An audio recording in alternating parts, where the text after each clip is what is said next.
Thank you, Pastor. Good afternoon, church.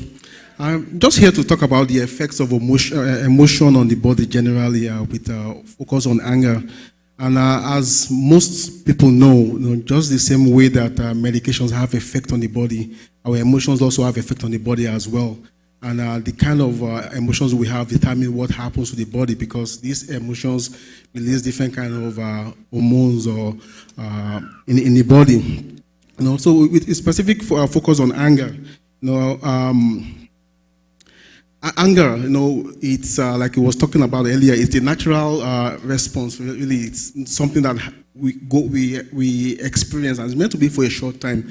And when this happens, these flight or fight hormones, as he described them earlier, are meant to be secreted in a short instance. And they're meant to help us in that instance and actually go back to the normal level.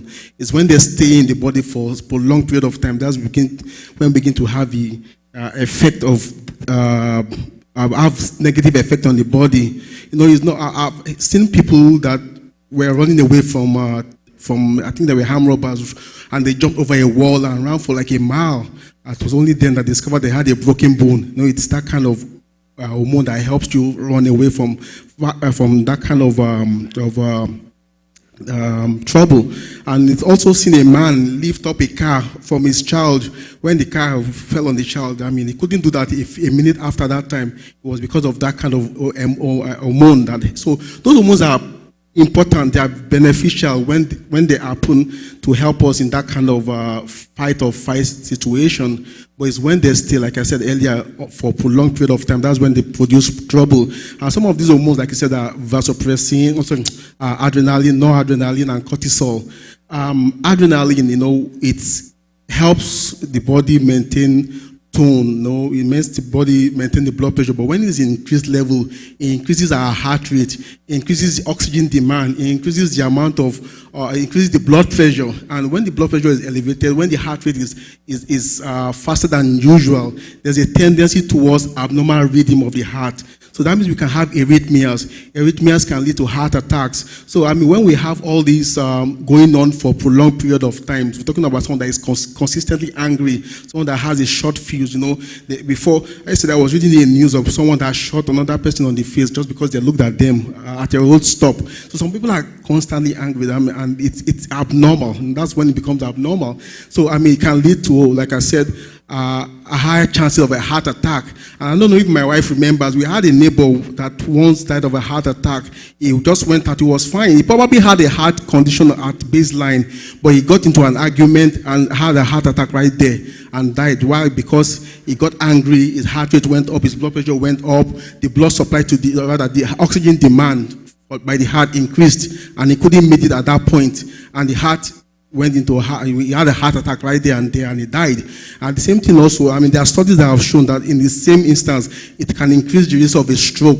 So not only does it affect the heart, the elevated hormones, adrenaline and noradrenaline, can lead to higher chances of a stroke happening. Now, cortisol, which is a stress hormone, like we mentioned earlier, increases it's a steroid. It increases the amount of steroids in the body. And steroids, when they stay in the body for a long period of time, they are harmful. As helpful as steroids can be in short courses, in short period of time, when they stay in the body, they damage our skin, damage the muscle, they can damage the bones. You will have people that are on steroids, they have to have continuous evaluation for osteoporosis because of the fact that can lead to weakened bone. It can also weaken the immune system. We found that the levels of cortisol in the body reduces the immunoglobulin A. The immunoglobulin A is one of the first line of defense that the body has against different kind of infections, especially in the GI tract.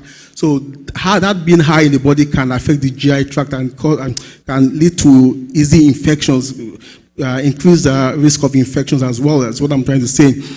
Elevated levels of anger also increases gastrin in the stomach that leads to easy susceptibility to gastric, what we call peptic ulcer or gastric ulcers or stomach ulcers, as we call them. So anger can do that, especially like I said, when it's been in a sustained level. The other thing that behavioral scientists are telling us is that these hormones on a sustained level can also lead to depression. They can lead to skin conditions. They can cause acne, eczemas and acne.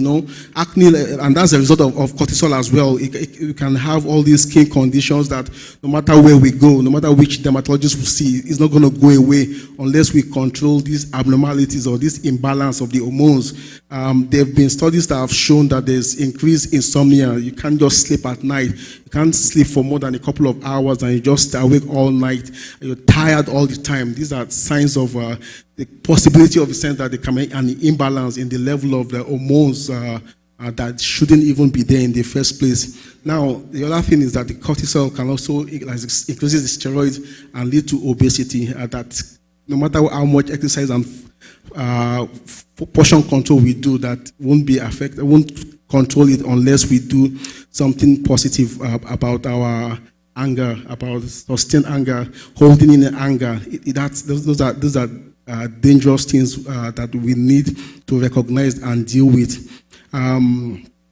So I'm going to stop at this point. This was just meant to be a short presentation. Yeah, okay. Thank you.